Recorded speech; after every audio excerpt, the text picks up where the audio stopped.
Voilà, merci beaucoup de m'accueillir. C'est la, je ne vais pas dire de ici, je pense, au moins 6e fois que je viens ici à l'église évangélique de Colonie pour partager un message. Donc je me présente un petit peu pour ceux qui ne me connaissent pas. Donc je m'appelle Tsir Morvan. Je ne suis pas du tout ni colombien ni péruvien, contrairement à ce que certains croient en me voyant. Ma mère est d'origine malgache, d'où le prénom Tsir. Je suis vaudois d'adoption. J'habite à Vevey avec ma femme et mes 2 petites filles qui ont 2 ans et demi et presque 1 an.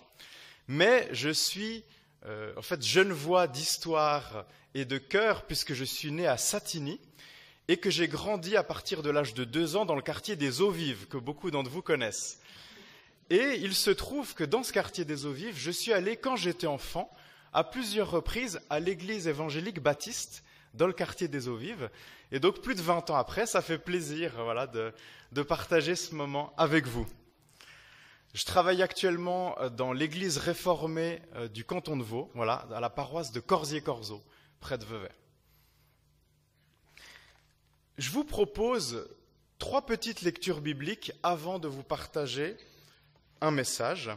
Ces lectures se trouvent dans 3 évangiles différents, Matthieu, Luc et Jean.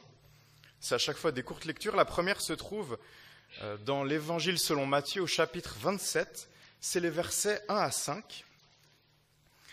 On va parler un petit peu de Judas et de Pierre, 2 des disciples de Jésus-Christ, et d'un moment où ils ont été pris de remords et de culpabilité par rapport à quelque chose qu'ils ont vécu. Alors, Matthieu 27, versets 1 à 5. Là, on va parler de Judas. Le matin venu, tous les chefs des prêtres et les anciens du peuple tinrent conseil contre Jésus pour le faire mourir. Après l'avoir attaché, ils l'emmenèrent et le livrèrent à Ponce Pilate, le gouverneur. Alors Judas, celui qui l'avait trahi, voyant qu'il était condamné, fut pris de remords, un mot important, et rapporta les 30 pièces d'argent aux chefs des prêtres et aux anciens en disant « J'ai péché en faisant arrêter un innocent. » Ils répondirent « En quoi cela nous concerne-t-il ? C'est toi que cela regarde. » Judas jeta les pièces d'argent dans le temple, se retira et alla se pendre. La deuxième lecture se trouve dans l'Évangile selon Luc, chapitre 22, versets 54 à 62. Et cette fois, on va s'intéresser à l'apôtre Pierre. Après avoir arrêté Jésus, ils l'emmenèrent et le conduisirent dans la maison du grand prêtre. Pierre suivait de loin. Ils allumèrent un feu au milieu de la cour et s'assirent ensemble. Pierre s'assit au milieu d'eux. Une servante qui l'avait vu, assis devant le feu, et l'avait observé, dit « Cet homme aussi était avec lui. » Mais il le renia en disant « Femme, je ne le connais pas. » Peu après, un autre le vit et dit « Mais toi aussi, tu fais partie de ces gens-là. » Et Pierre dit à l'homme « Je n'en fais pas partie. » Environ 1 heure plus tard, un autre insistait en disant « Certainement, cet homme était aussi avec lui, car il est galiléen. » Pierre répondit « Je ne sais pas de quoi tu parles. » Immédiatement, alors qu'il parlait encore, un coq chanta. Le Seigneur se retourna et regarda Pierre. Pierre se souvint alors de ce que le Seigneur lui avait dit « Avant que le coq chante aujourd'hui, tu me renieras 3 fois. » Il sortit et pleura amèrement. Dernière lecture dans l'Évangile selon Jean, au chapitre 21, les versets 15 à 17. On retrouve Pierre, mais un peu plus tard.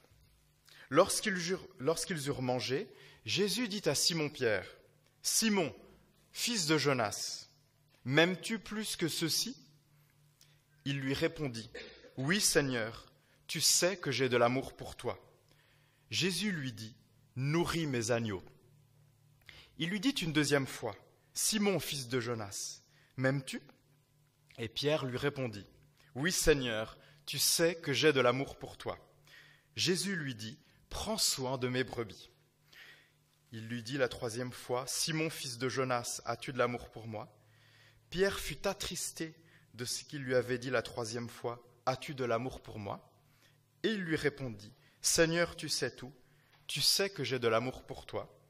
Jésus lui dit, nourris mes brebis. Jusqu'ici, la lecture de la parole de Dieu.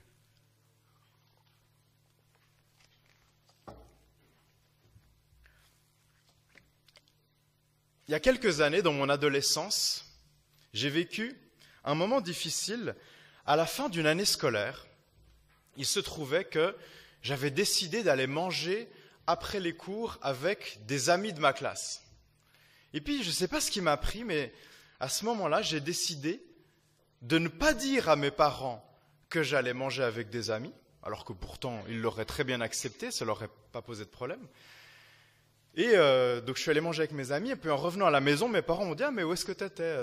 Les cours ont fini il y a quelques heures maintenant. » Et j'ai dit « Ah, mais j'étais dans un cours de maths, un cours d'appui de maths avec mon professeur de maths. » Voilà, c'est ce que j'ai dit. Je ne sais pas pourquoi j'ai dit ça.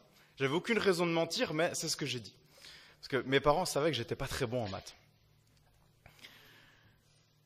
Et puis, le lendemain, mon père revient, parce que mes parents préparaient un voyage et ils avaient besoin de faire un visa. Et il revient et il se trouve qu'il me dit qu'au moment où ils étaient allés faire leur visa, à l'ambassade, ils avaient croisé mon prof de maths. Et alors, il lui avait dit, mais comment ça s'est passé alors le cours d'appui avec Tsir hier ? Cours d'appui ? Quel cours d'appui ? Et mon mensonge avait été mis au grand jour moins de 24 heures seulement après avoir été dit. Et c'est vrai que je me suis senti honteux, j'ai été pris de culpabilité, c'était difficile pour moi à ce moment-là de me dire, voilà, j'avais menti à mes parents, bêtement en plus, et ils m'avaient démasqué si rapidement. Et j'ai ressenti ce sentiment très désagréable que je suis sûr vous avez peut-être déjà ressenti, la culpabilité. La culpabilité. Évidemment, cette histoire, bon, elle paraît un peu triviale, ça paraît rien du tout, mais à ce moment-là, dans mon cœur d'adolescent, c'était beaucoup. Je me suis senti envahi par la culpabilité et la honte. Alors, à petite échelle, j'arrive un petit peu à m'identifier à ce qu'ont dû ressentir Judas et Pierre au moment où leur faute a été mise au grand jour. Dans les deux textes qu'on a lus, les deux premiers. La culpabilité, c'est quelque chose de si désagréable, c'est quelque chose qui fait tant de dégâts dans nos vies, dans nos relations, dans nos familles, dans nos églises aussi, dans nos prédications, qu'on en parle presque uniquement négativement. Enfin, après, ça dépend un peu de vos parcours, mais en tout cas, dans mon église et dans mon parcours, à chaque fois que j'ai entendu parler de la culpabilité, en prédication ou dans des prières, c'était pour dire que Dieu veut nous faire en sortir. C'est pour dire que Dieu veut nous en libérer. Et moi-même, la plupart du temps, quand j'ai parlé de culpabilité, c'était pour aller dans ce sens-là. Mais aujourd'hui, j'aimerais vous parler de l'importance de se sentir coupable. L'importance de se sentir coupable. Parce que oui, c'est important de se sentir coupable. Alors je vois des regards un peu étonnés. Je vous en prie, suivez-moi un petit peu, et au pire, voilà, vous ne m'aimerez pas à la fin du message. La culpabilité n'est pas mauvaise en soi. Et je dirais même plus, la culpabilité est importante. Avec nous-mêmes, avec les autres et avec Dieu. Pierre a renié 3 fois Jésus après son arrestation. Il a nié le connaître et j'aimerais juste qu'on revienne sur sa réaction au moment où il se rend compte de sa faute. Pierre se souvint de ce que le Seigneur lui avait dit. Avant que le coq chante, tu me renieras 3 fois. Qu'est-ce que fait Pierre ? Il sortit, nous dit le texte, et il pleura amèrement. On a ici un des textes, à mon sens, les plus touchants dans tous les évangiles. Pierre est saisi d'émotion quand il se rend compte qu'il a renié Jésus à 3 reprises. Allons maintenant à Judas. Judas a trahi Jésus et revenons sur sa réaction après le procès. Judas, voyant qu'il était condamné, fut pris de remords. Il rapporta les 30 pièces d'argent au chef des prêtres et il dit « J'ai péché en faisant arrêter un innocent ». Judas fut pris de remords. Judas a restitué l'argent mal acquis, et Judas a reconnu son péché dans ce texte. Il a dit « j'ai péché ». Judas et Pierre ont au moins un point commun. Ils ont tous les deux une conscience. Ils ont tous les deux une conscience. Et ils ont une conscience qui fonctionne. Comment est-ce que je sais que leur conscience fonctionne ? Comment je sais qu'elle est en état de marche ? Parce que le texte nous fait comprendre, dans les deux cas, qu'ils ont ressenti de la culpabilité face à leur faute. J'aimerais vous inviter à penser à la fièvre. La fièvre, qu'est-ce que c'est ? La fièvre, tout d'abord, c'est quelque chose d'extrêmement désagréable quand on la ressent, ou pire encore, quand nos enfants en bas âge la ressentent. Pourtant, la fièvre, même si on ne l'aime pas, c'est pas une maladie. La fièvre n'est pas une maladie. La fièvre, c'est une réponse de notre corps face à une bactérie, face à un virus. Notre corps augmente sa température pour lutter contre cette chose qui vient l'attaquer, qui vient de l'extérieur. La fièvre, c'est la réponse de notre corps pour freiner la propagation d'un virus, par exemple. Avoir la fièvre, c'est très désagréable, mais c'est juste le signe que notre système immunitaire fonctionne. C'est une bonne chose. La culpabilité, c'est comme la fièvre. C'est très désagréable, mais c'est juste le signe que notre conscience fonctionne. C'est une bonne chose. D'ailleurs, dans beaucoup de pays, quand quelqu'un commet un délit, dans le système judiciaire, le juge qui prononce la sentence va prendre en compte les remords qui ont été exprimés par l'accusé ou pas. Si l'accusé n'exprime aucun remords, dans beaucoup de systèmes judiciaires, souvent, ça va alourdir la peine, parce qu'on considère que quelqu'un qui n'a pas de remords est plus susceptible de récidiver. Sa conscience ne fonctionne pas bien. Il y a un problème avec cette personne. Et dans nos relations les uns avec les autres, quand quelqu'un nous a fait du mal et qu'on se rend compte que cette personne n'a aucun remords, qu'elle ne ressent aucune culpabilité, que ça ne la dérange même pas de nous avoir fait du mal, eh bien, ce sera plus difficile pour nous, n'est-ce pas, de lui pardonner. Je ne dis pas qu'on ne pourra pas y arriver, mais ce sera plus difficile, je pense. Eh bien, avec Dieu, c'est pareil. Pour reconnaître et recevoir son pardon et sa grâce, il faut d'abord reconnaître qu'on en a besoin. Et le sentiment de culpabilité, à mon sens, sert à ça.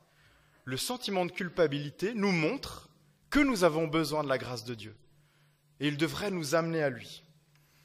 Dans l'Évangile selon Jean, Jésus parle de l'Esprit qui vient convaincre le monde de péché, de justice, de jugement.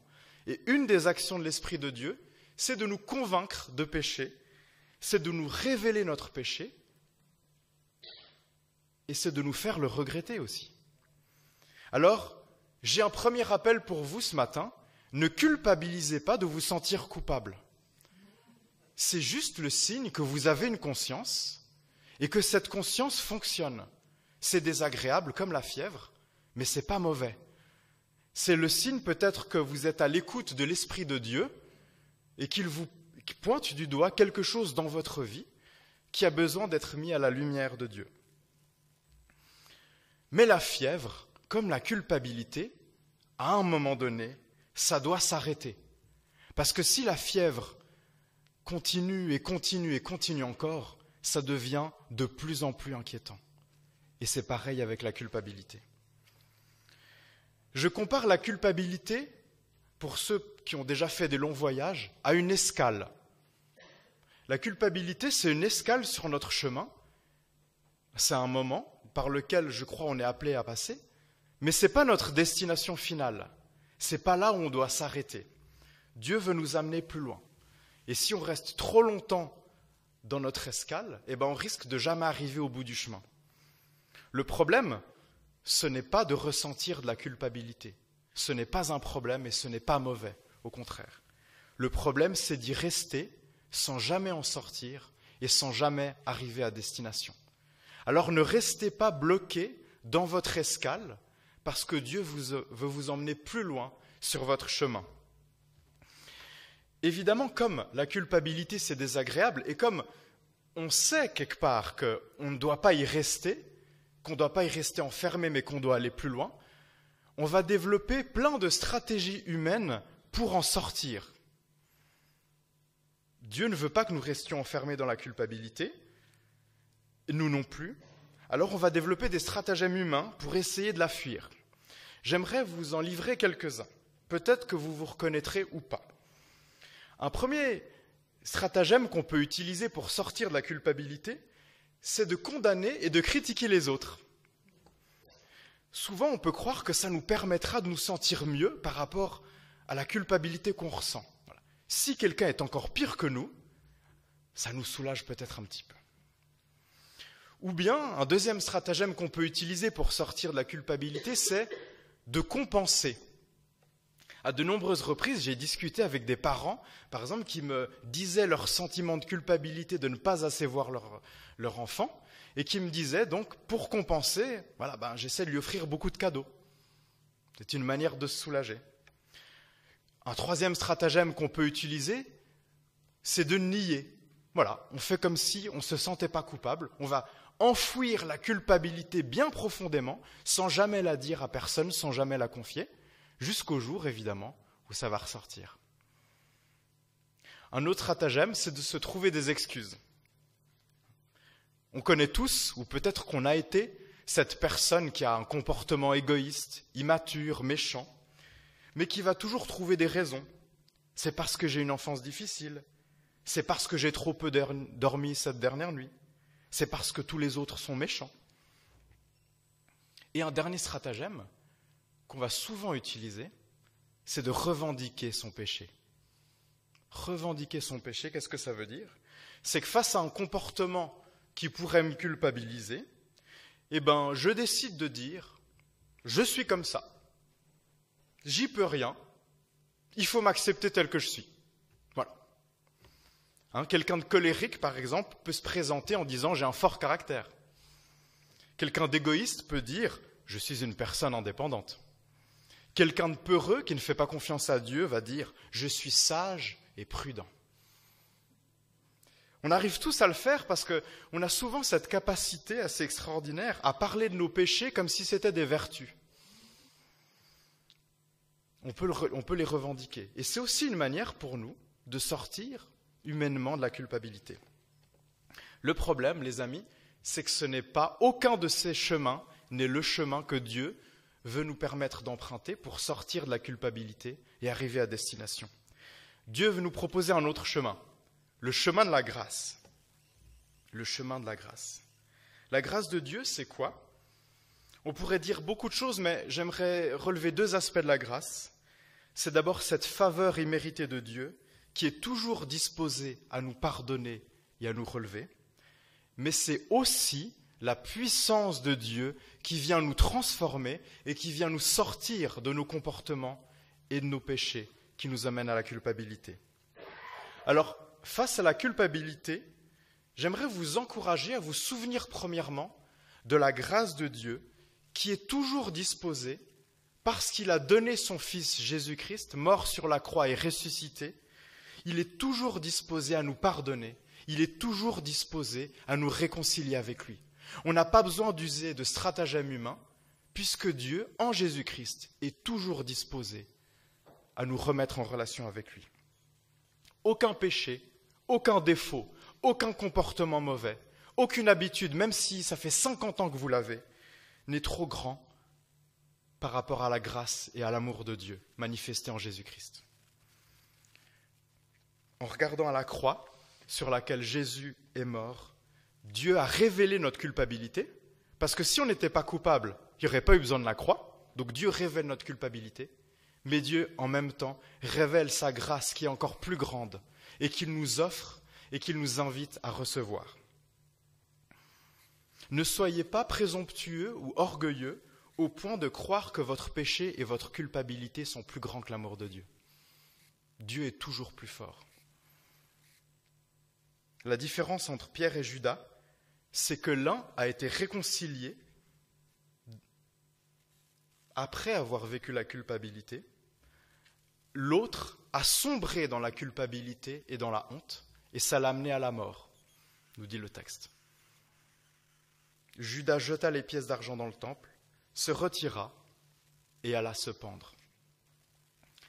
prenons le chemin de la grâce, d'un Dieu qui nous pardonne et d'un Dieu qui nous transforme. On n'a pas besoin de revendiquer notre péché en disant « je suis comme ça ». Nous avons un Dieu qui veut nous transformer. Je crois que des fois, Dieu nous laisse nous sentir coupables pour nous montrer que certaines choses doivent changer en nous. Il nous montre que ces choses doivent changer parce qu'il est capable de les changer. Pas juste pour nous torturer en montrant tout ce qu'on n'arrive pas à être ou à faire. Et je crois que beaucoup d'entre nous ce matin ont besoin de croire que Dieu peut les transformer. C'est ça qu'on a besoin d'entendre. Qu'on n'est pas condamné à rester dans ses habitudes, ses comportements, ses relations, ses façons d'être qui nous amènent à la culpabilité. Pierre, qui avait renié 3 fois Jésus, va être renvoyé après la résurrection par ce même Jésus qu'il avait renié. Il va être envoyé pour prendre soin du peuple de Dieu.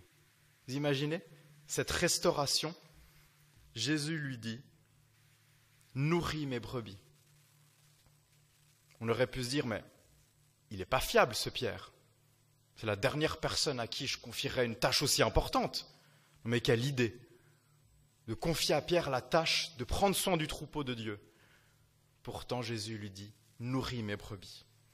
Celui qui a renié, celui qui ne devrait pas être digne de confiance, et celui qui devient l'apôtre Pierre, celui qui a la plus grande et la plus belle des responsabilités, celle de prendre soin du peuple de Dieu.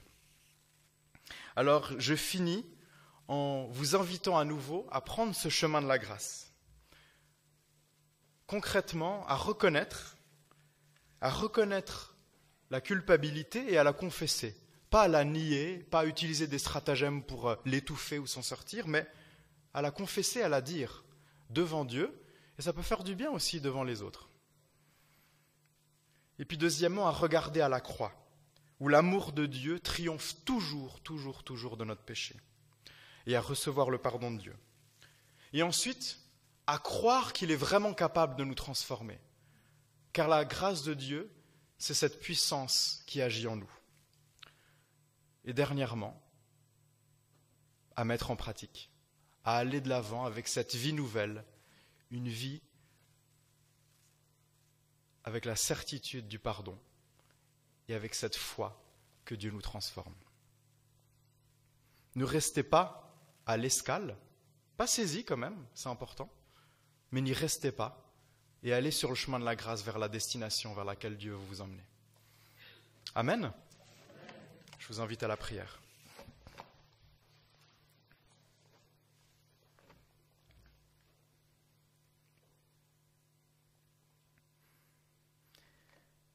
Seigneur notre Dieu, notre Père, merci de nous avoir donné une conscience et merci de venir l'éclairer par ton esprit quand nous en avons besoin.